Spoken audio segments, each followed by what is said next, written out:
Hey everyone, welcome back to my channel. I have Rebecca here, who was the gold medalist of the September 2023 CFE. And this video is going to kind of be talking about her studying process throughout the whole time that she was studying for the CFE and kind of getting an understanding. And I think this can benefit a lot of people that are going through that process soon as well. So Rebecca, do you mind just introducing yourself about kind of what school you went to and your work terms that you've done? Yep, so I went to University of Waterloo, for AFM and the Master's of Accounting program. All four of my co-op programs, or terms, I guess, were at Deloitte as a tax analyst in business tax. Okay, awesome. And I guess when you were studying for the CFE, were you kind of aiming for a goal of gold medal? Because I think I hear different kind of perspectives on this. I don't think anyone writes the CV aiming to get gold medal. It's more of a do the best I can, and we'll see where that takes me. Right, and clearly it took you to a pretty good spot. So, and I guess in terms of studying, what was your study method, I guess, throughout the process? Because I know generally people kind of like taking notes. Some people just like to read and memorize. So I guess what was your process through it all? I guess like starting in the master's program, because we do have a structured program where it is very much school-like, I would do any assigned readings for any of our courses to start with. A lot of courses I take handwritten notes actually, just because that's how I learn a lot better. So just reading through like the handbook, taking my handwritten notes. But post-masters, a lot of the prep for like CFE and studying was just like doing practice cases and just debriefing, marking other people's, and really trying to learn from that. Right. Okay. Yeah, I think that's a very similar process to how I took it as well. I think handwritten notes though can I personally, I feel like after a while my hand gets tired, so I start typing, but I do agree. I think handwritten notes is usually a good way to kind of retain all your information. And I guess when you were studying, I know there's a lot of external resources out there too. Did you ever leverage those like ebooks or any other sites, or did you kind of stick with what was given in school? No, I really stuck with just the handbook. I think part of the thought process on that is because that's all we get on the CFE. So I wanted to get familiar with that resource in terms of the layout and like accessing it, just because I won't be able to rely on anything else. I Right. think sometimes I use there's like the supplementary like financial reporting guide also provided by CPA for studying purposes if there's anything I couldn't understand at first. Um, Other than that, like I know some of like the firms provide these like big like study packs, and I like skimmed through it, but a lot of it was just like, oh, like here's the process of how to assess like let's say a financial reporting issue. But I feel like by the point that I like saw them, I already had my own process laid out, so I didn't really rely on that either. Right. Okay. So a lot of it came from kind of just using the resources you were already given, not necessarily going out. Okay. And I guess in terms of actually studying, did you leverage a study group and how important do you think that was to your development overall? Yeah, so I had a study group. There's four of us in total, and I think it was pretty important for me. Um, my study group had like very smart people in it as well. And I think that's something like obviously you don't want to be the smartest person in the room, right? You want to always learn from other people. So I think I leveraged that a lot because one of my friends, she's in audit. As I mentioned, I'm in tax, so I don't know how audit works. So I constantly be asking her like audit questions or like for her audit notes because she just knew that a lot better. And I feel like that was like the beauty of it is that I could ask them questions about topics that they're better at. And I think also with a group, I found that like marking someone else's case attempt was really helpful because it really forced me to actually read the solution. Because sometimes like when you like read a solution and if it's just for yourself, you'll just kind of like skim it and be like, oh yeah, like I kind of hit that or like those kind of thoughts. But when you're marking someone else's, because I feel like there's like a higher standard of care, you're like, oh, this is my friend. I should try and give them like good feedback. So you're like Right. properly reading the solution, properly reading like, what they wrote, and trying to like kind of grade it and evaluate it. And that makes you like think a bit more about the actual solution itself. And then while you do that, you're also thinking about your own solution, and you're like, oh, I like how my friend wrote this type of thing. And you can kind of also like take stuff from other people that way. Right. That makes sense. It's kind of funny how that works, how you put more effort into working someone else's than your own. But I agree. I feel like I noticed that in myself as well. And I guess in your group, did you have like, since you had four people, did each of those four people have different roles that they were writing, or was it mostly tax and audit kind of the makeup of your group? Yeah, since I grew with my friends, it just happened that we were three tax people, one audit. But we had like another study group of four people that was three audit, one tax. So we'd actually exchange members for our day two studying days. Oh, that's interesting. Okay, nice. And I guess so to that note, so I guess you wrote your role in tax then as your main Yeah. one? Okay. And I guess for people who are thinking of writing tax as a role, I think tax can be intimidating usually to a lot of people. So do you have any advice or recommendations on whether students should take it and if they should still take it if their work terms weren't in tax, for example? That is a good question. For tax, it's very different in which I feel like a lot of people feel like it's a lot of memorization. And I think at first it kind of seems like that too. Like some parts are like when you're looking at like employee like benefits. There's just like a list of things you just kind of have to know. Yeah. And that's what a lot of like the tax role was. But because for us, I think in our program where we've taken like at least three like intermediate tax courses, a lot of those things come a bit faster, and that's what helped. I don't think my work itself necessarily like contributed to the tax role directly. Like work and school overlap a bit where it's like, okay, what is CCA? Like those type of things overlap, but I think the depth and niche that I do in work is too complicated for what was actually on the CV. So I think it's possible to do the tax role without working in tax, but I think you have to enjoy it a certain amount to be able to just do it a lot and just sit down and like memorize some things, understand the process of some things, just like any other role. Like the reason why I chose tax is just because like I was either gonna do audit tax and then I didn't want to study audit for 6 months. And if you feel that way about tax, you should not do tax role. You should do it because you genuinely like enjoy learning tax and doing Yeah. it. But it's not that scary. I think if you take the time to like understand like how tax works, memorize what you need to, then it's not that bad, from my opinion at least.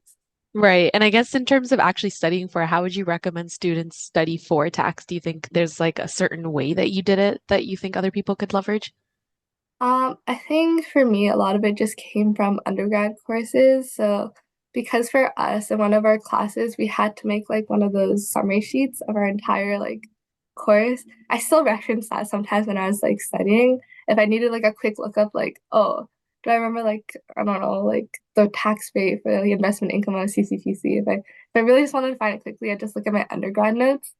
In terms of studying like from MAcc into August, it was a lot of I took a bunch of tax electives. So first term we had 607, which is tax force. In the summer term, I took international tax, tax for CFO, and tax practice. So even though those taxes weren't specifically related to the CFE, the tax like digging into tax, reading tax legislation, those type of things still kind of helped me. And then in terms of August, just writing day two cases because there's always going to be like one weird issue that you're not going to know how to do. Um, and whether that's just like using what you know of tax or trying to find it in like the Income Tax Act, it just gets you in the habit or like practice of like facing those uncomfortable tax situations, just like any other role. I think debriefing after, I was like, oh, like I forgot this one little like minor thing about like tax because there are very specific like niche things to know, like with the benefit of like transportation, like bus tickets back in the day. Um, and I would just write it down, just like I was studying for school. I just write down what I got wrong. And then some days I just like read my little booklet of things I got wrong. And eventually you just start memorizing it. Right. So it's a lot of practicing, I guess, and also keeping track of things that you maybe were forgetting so you can keep refreshing your mind to like memorize those few things. Yeah. Okay. And I guess in terms of debriefing, I think that is honestly one of the most important parts of the entire process for studying. At least in my case, it was for sure. So I guess how was your process looking like when you were debriefing cases? Yeah. I think I didn't start like seriously debriefing until like the later half of MAcc and in August. Just because I think at first I was also like, how does one debrief? Like it Yeah. was just like a mystery. Do I do it right? I don't think there's a right way, right? You just kind of try. So, um, well, first, if it was a group study, I'd actually mark someone else's first. which made me already know the solution. So when I went to actually look at my own case, usually it'd go a lot faster because I've already read the solution. I kind of know what I wrote. Um, I just typically go AO by AO, section by section, and just kind of handwrite anything that went wrong or like uh I'd title my notes so it'd be like, oh, this is a FR issue, so I could just scan if I wanted to hit a certain area, but also write why I think I struggled. So was it a technical issue? Did I just not go like in depth enough? Like I knew what it was, but I just didn't explain enough. Was I just like silly, stupid mistake, something like that? Just so I could also not only like find that later, like when I'm looking at it, I can be like, oh, these are the type of mistakes I make. But also it makes you think a bit more about like your progress. Because if you think about it while debriefing, you're like, if it's just a lack of depth a lot, then I just need to think about it more when I write my cases. Like I need to explain more. Um, and then I would just write notes. So if there's a depth, then I'd say like, oh, make sure I hit this, this, and this. If it's technical, I'd write out the technical that is missing also, stuff like that. Right. Yeah, I think that's a very similar process to what I've heard as well from other students. Um, and I guess in terms of debriefing, how long did it usually take you? So, for example, if a case was like an hour and a half, how long would the debriefing of that case usually take you? I think anywhere from like, if there's less things I got wrong, it could take like 15, 20 minutes up to like maybe 45 minutes, I would Okay. think. Like, I didn't spend a significant amount of time. Um, the longest thing it took was me to handwrite my debrief notes. Right, yeah. Because I guess you like handwriting, which does take a bit longer, but there are definitely a lot of benefits to handwriting. And I guess in terms of actually writing the CFE, I know a lot of people, because the anxiety starts building up closer to the day, they usually cut themselves off. For example, like a week before, they'll stop studying everything and all that. So I guess, did you kind of have that same type of strategy? Did you cut yourself off before the CFE? Not really. I think so. For context, I was in Waterloo studying, but I actually live in Mississauga. So I had to like move back like about a week before the CP, week or two. So I was studying very hard in Waterloo, but when I got home, I kind of relaxed a bit. So it's like an unintended break, Right, but I was still studying. And I still like did very light review on the day of the CP because I think the anxiety, you just kind of feel like you need to do something to just right. calm yourself down a bit. Yeah, So that's fair. And I guess to that note too, it is really important to surround yourself by people who are studying too, because I agree. I felt the same when I moved back home from Waterloo. I just couldn't get myself to study when I wasn't around people who were also studying. So I think that's a very important note as well. And I guess moving on to financial reporting, I know a lot of students mention that this is probably one of the most difficult competencies to study for. And how did you specifically study for FR? I think where I learned a lot of my FR was just in our master's course because we had to read certain handbook sections every week. I just sit down, read it, write notes. Past that, I would just do light review based on my notes, but I didn't really study that much other than maybe like teaching my friends here and there. Right. That's my reviews, teaching other people. Right, that's a good way to actually study. And I guess in terms of FR, I know on the CFE, a lot of people take two different tactics where they either try to memorize parts of the standard and then summarize it on CFE, or they just go straight in, copy paste the standard, and then talk about the issue underneath. I guess what did you do on the CFE? I'm a copy paster. My theory is why memorize it potentially wrong where I can just find it, copy and paste it. But I will say though, I did read the handbook, so I knew where most of the sections were like fairly quickly, and that's why I was able to copy and paste pretty efficiently, I think. Right, and did you also leverage kind of like that search bar on the FR handbook, or did you kind of know pretty much where No. everything was you didn't need to? Oh wow, okay. I That's don't a think I know really how to good. use the handbook search bar. Honestly, that's a good way though for you to memorize the actual handbook. So clearly the strategy worked. I guess for the next part, for management accounting, that's one of the other competencies that people need depth in besides FR. So is there a specific way that you had to study for that, or was that something that came more naturally? Because I think some people say either or. I think that one was a more natural one for me. I found management accounting, they don't get too difficult in terms of for me just because I don't know, I feel like a lot of it is like common sense in a way where if you like really work through like, okay, what are they asking for? and how could I use the numbers to kind of give that. Most of the time, it makes sense if you try to understand it that way. Right. Um, but I will say, like, having like a strong base helps because for RCP, for example, there is like weighted average cost and like FIFO, like inventory. And we haven't done that since like second year. Right. That's one of those things you don't like seriously study. Like when you're like prepping for the CFE, you're not like, I'm gonna learn FIFO, right? So just having those like basic accounting skills helps a lot, I think, for management accounting. Yeah, I agree. I think it is a little bit hard to really study for and predict what's going to come up because there's just so many types of issues. And you're right, you kind of can work backwards by seeing what kind of numbers they're giving you, what they're telling you, and kind of figure out what to do. And so I guess in terms of your actual study plan when you were studying for the CFE, how did you segregate each day of the week? Did you focus a lot more on day one cases? Did you focus more on day two or day three? Kind of what was your strategy for that? So my study group had, like a calendar, which was mostly done by one of my friends. But the way we did it is like we wrote cases three, maybe four, very rarely times a week. It was pretty spread out. I think we started August primarily focusing on day twos and threes just because we were limited in the number of day one cases we just had. Like we only had like one extra from CPA and like two from Densmore. Okay. So we put those towards the end, just so when we did practice, like doing a day one, two, and three, we had them there. Um, so of the 5 days, maybe three would be case writing. One would be a catch-up debrief day, just because sometimes we wouldn't finish on time and we wanted to go home, so we just like had a catch-up day. And one might have been like a technical review day if we needed it. But those ended up sometimes just being also catch-up debrief days. So like you can be flexible with your schedule.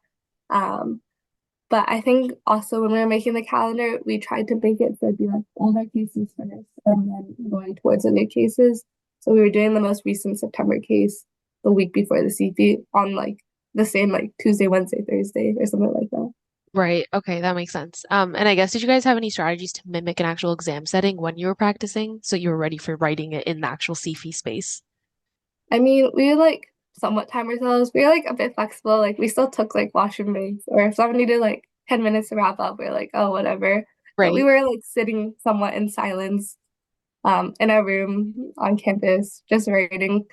It wasn't exact CP settings because sometimes one of us would be like, ah, this is so annoying, or like we'd still Right. talk to each other here and there. But it was like close enough, I'd say. Right, yeah, because it can be hard because you're sitting there for 5 hours pretty much writing a day two case, for example. So it takes a long time to get through that. And I guess in terms of outlining cases, I think that that's a very big part of even like approaching the case and starting it off. Did you go with the approach of doing it on paper or on your computer when you did your outlines for the 3 different days? I haven't seen already. I like handwriting things, so I went for the paper approach. I just preferred it having separate beside me, so I didn't need to use any screen space or scroll up and down on my Word document to find my outline. Right, true. I guess yeah, I think my approach is actually different than that because I ended up doing it on the computer. And then I would fill in like I would kind of make my outline subtitles, I guess, and then I would fill stuff in. So it's interesting to see how 2 different approaches still work. And I guess in terms of the outlines, can you specifically talk about kind of the structures you use for day one, day two, and day three specifically? Because each of those you kind of approach differently, and day three is also a really big time crunch. So yeah, can you talk about that a bit? Actually, the way I outlined was the same for all 3 days. My outline's like pretty blank, to be honest. Like I only put, so I start with like, who's the memo for? What's my role? What the company name is, and what day is it today? Just because those are like important things to remember for the context of your memo at all times. And then I would do timeline if applicable. Like if there's some important dates, I might write it down. I'd write anything also very, very important next. So like that covenants, this is like the biggest goal of the company. Like don't forget it. Like put a star or like underline it. Right. And then I just make a checklist of all of the AOs, just to make sure that I hit them all when I'm case writing. That's really all I had on my outline. Okay, that's fair. Yeah, I think you're right. It is pretty similar all around in terms of the main pictures that you want to kind Mhm. of put out into your mind when you're writing. And I guess in terms of the CFE, did you have any AOs where you went over your timeline or the time that you budgeted for it? Because I know this is an issue sometimes that can make or break kind of the result of the CFE. So did you have any cases where, you went over time and what did you kind of do if that did happen? It's 2001. I actually don't budget my time. Oh, Like, really? Okay. yeah, so I kind of just write cases and then like here and there, I look up at the clock and I'm like, do I think I am where I need to be? And if Right. not, like I'll adjust. On the CP though, 100%. It was day three, first case, it was a tax AO. And because I know tax, I was just writing a lot. And I was like, oh man, I spent too much time on this. Um, so I didn't actually manage to like when I've been practicing, I was like, usually I can make it up in case two and three.